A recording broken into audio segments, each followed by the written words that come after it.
Hello everyone, कैसे हैं आप सब। एक बार पुनः सी कोचिंग क्लासेस पर स्वागत है। क्लास 12 केमिस्ट्री एनसीईआरटी में आज का टॉपिक है डीडीटी बनाने की विधि और इसका उपयोग।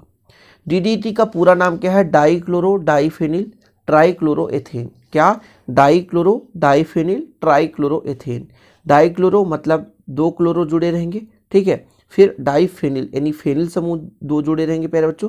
फिर इसके साथ कहते हैं ट्राइक्लोरोएथेन, मतलब एथेन के साथ एथ मतलब दो कार्बन रहेगा और उसमें 3 क्लोरीन जुड़ा रहेगा। बिल्कुल आप चिंता ना करें, आगे चलकर इसका नाम बताऊंगा। इसे सर्वप्रथम जोडलर ने सन 1874 में बनाया था। कीटनाशी के रूप में इसका उपयोग सर्वप्रथम जर्मनी में द्वितीय विश्व युद्ध के समय में किया गया था 1942 में। क्वेश्चन कैसे आता है? क्वेश्चन आएगा डीडीटी को समझाइए। 2 अंक का क्वेश्चन आएगा, 2 अंक से ज्यादा आ नहीं सकता है। 12th क्लास में 2 अंक का क्वेश्चन आएगा, डीडीटी को समझाइए।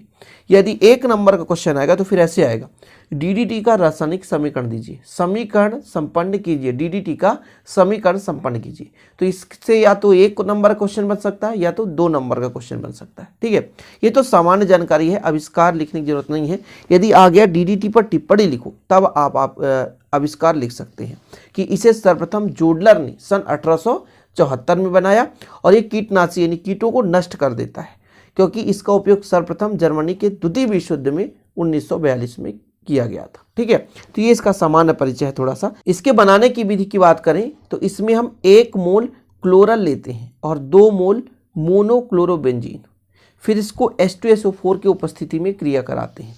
देखिएगा, हम क्लोरल की बात करते हैं प्यारे बच्चों और मोनोक्लोरोबेंजीन या क्लोरोबेंजीन डायरेक्ट कह सकते हैं। तो पहले हम क्लोरोबेंजीन ले लेते हैं और इसके साथ फिर हम क्लोरल ले लेंगे। तो सबसे पहले यहाँ पर मैं क्लोरोबेंजीन, जैसे प्यारे बच्चों ये आपका बेंजीन रिंग है, बेंजीन रिंग थोड़ा सा यहाँ पर बना देता हूँ, ये बेंजीन रिंग है और बेंजीन रिंग के एक सिरे में यदि क्लोरीन जुड़ गया तो ये बन गया क्लोरोबेंजीन, ठीक है। और एक चीज़ और ध्यान में रखना आप लोग कि आपको पता होना चाहिए कि प्यारे बच्चों हर एक कार्बन के साथ हाइड्रोजन जुड़ा रहता है। आपका बेंजीन रिंग है, उसके प्रत्येक कार्बन के साथ हाइड्रोजन जुड़ा रहता है। तो 2 मोल हमको लेना है किसका? क्लोरोबेंजीन का।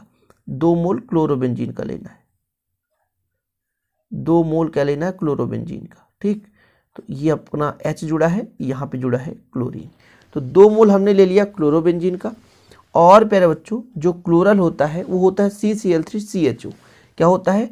CCl3CHO, ये हमारा क्लोरल है। CCl3CHO या HCO, जो भी आपको अच्छा लगे कर सकते हैं। अब देखिएगा ये क्रिया कैसे करता है H2SO4 की उपस्थिति में। किसकी उपस्थिति में? H2SO4 की उपस्थिति में। तो आपका जो H है यहाँ से आता है और ये आपका ऑक्सीजन है प्यारे बच्चों, ये क्रिया करके -H2O के रूप में बाहर निकल जाता है, -H2O के रूप में बाहर निकल जाता है। तो फिर आपका क्या बच रहा है? DDT। DDT का क्या हो जाएगा? देखिएगा यहाँ पर हमारे पास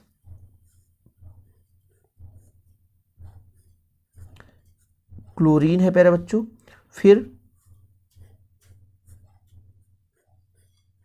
ये क्लोरीन है, ठीक है। अब देखिएगा H निकल गया तो बचा क्या? C। तो इन दोनों के साथ जुड़ जाएगा क्या? C। क्या जुड़ जाएगा? C। और C के साथ क्या जुड़ा है? आपका एक और C बचा है प्यारे बच्चों।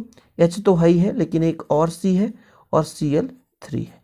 यहाँ पर आप H जोड़ सकते हो, ठीक है। ये आपका बन गया बेंजीन। क्या बन गया? बेंजीन। देखो यहाँ पर लिखा गया है डाइक्लोरो, यहाँ पर क्लोरीन है, डाइक्लोरो डाइफेनिल, ठीक है। डाइक्लोरो डाइफेनिल, फिर 3 क्लोरो यहाँ पर, तो ट्राई, यहाँ पर देख सकते हैं ट्राइक्लोरो एथेन, 2 कार्बन को एथ बोलते हैं, तो एथेन हो गया, ठीक है। नामकरण ऐसे ही करते हैं, डाइक्लोरो डाइफेनिल ट्राइक्लोरो एथेन। तो ये हो गया हमारा DDT। तो हमने क्या क्या लिया प्यारे बच्चों? 1 मोल क्लोरल और 2 मोल क्लोरोबेंजीन, है ना, सांद्र H2SO4 की उपस्थिति में क्रिया करा, तो ये संघनन की क्रिया हुई, दोनों एक दूसरे से जुड़ गए और क्या बन गया? हमारा क्लोरोफॉर्म।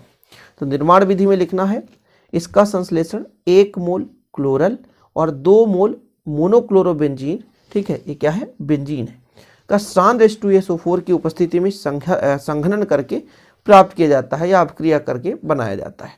ये हमारा प्यारे बच्चों 2 मोल हो गया क्लोरोबेंजीन और ये 1 मोल हो गया क्लोरल।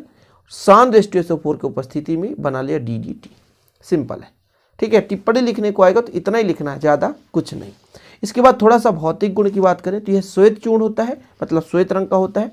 कुछ अभिलाक्षणिक गंध होती है इसमें और पानी में अविलेय होता है, किंतु कार्बनिक विलायकों जैसे पेट्रोलियम आदि में विलेय होता है। ये भौतिक गुण है, लिख सकते हैं आप लोग कि कैसा होता है प्यारे बच्चों। यदि इसका हम मेल्टिंग पॉइंट गलनांक की बात करें तो 382 केल्विन होता है। कितना? 382 केल्विन, लिखना है तो लिख सकते हैं। श्वेत चूर्ण है, इसका यदि हम गलनांक की बात करें 382 केल्विन है, ठीक है। ये अविलेय होता है, जैसे आपका पानी है उसमें अविलेय, किंतु कार्बनिक विलायकों में विलेय होता है। इसके बाद हम बात करते हैं उपयोग की, तो यह एक शक्तिशाली कीटनाशी और माइटिनाशी है, ठीक है। यानी कीटों को नष्ट कर देता है और इसका उपयोग मलेरिया फैलाने वाले मच्छरों को नष्ट करने में किया जाता है। जैसे प्यारे बच्चों, आपके बरसात के सीजन में घर घर के बाजुओं में या जगह जगह में पानी भर जाता है और वहाँ पर मच्छर ज़्यादा पनपते हैं, तो फिर वहाँ पर DDT डाल दें, डाईक्लोरो डाईफेनिल ट्राईक्लोरोएथेन, DDT, तो फिर मच्छर के जो बच्चे हैं वो नष्ट हो जाते हैं। तो इन पर हम उपयोग करते हैं और विभिन्न प्रकार के कीटों का नष्ट करने के लिए हम DDT का प्रयोग कर सकते हैं। वातावरण में बहुत समय तक उपस्थित रहकर यह प्रदूषण भी उत्पन्न करता है, इसलिए इसे ज़्यादा मात्रा में प्यारे बच्चों, क्योंकि ये स्थायी होता है, नष्ट बहुत जल्दी नहीं होता। जैसे DDT है, कहीं आप डाल देंगे तुरंत तो नष्ट नहीं होगा, 1 से 2 दिन तक रहेगा। जब ये वातावरण में कीटनाशी चीज़ रहेगा तो वातावरण में क्या होता है, वातावरण को भी क्या करता है, थोड़ा सा प्रदूषित करता है, इसलिए इसका उपयोग ज़्यादातर नहीं किया जाता, ठीक है। क्योंकि इसका उपयोग करने से वातावरण प्रभावित होता है, इसलिए प्रतिबंधित है। कई देशों में तो ये बिल्कुल पूर्ण रूप से प्रतिबंधित है, जैसे USA, यूरोपियन देशों में ये पूर्ण रूप से प्रतिबंधित है, क्योंकि प्रजातियों पर इसका जो प्रभाव होता है वो विषैला होता है। जैसे आपने कहीं पर मच्छर मारने के लिए डाल दिया, वहाँ पर मान लीजिए कोई भी जानवर आए, उसको खाए पिए कुछ भी है, तो प्यारे बच्चों उससे क्या है, प्रदूषित होते हैं, जानलेवा बीमारी जैसे उत्पन्न हो सकता है ना, जिससे मृत्यु भी हो सकती है जानवरों की। इसलिए जो DDT है इसका समान रूप से अब उतना उपयोग नहीं किया जाता, ठीक है, लेकिन पहले किया जाता था। अब तो कई प्रकार के कीटनाशी बन चुके हैं। तो उम्मीद करता हूँ आज ये कंप्लीट, ये छोटा सा वीडियो पसंद आया होगा। स्क्रीनशॉट ले लीजिए, यदि नोट्स बनाना है DDT का, और आप लोग अच्छे से तैयार कर लीजिए। मिलते हैं नेक्स्ट वीडियो के साथ, तब तक के लिए जय हिंद, वंदे मातरम।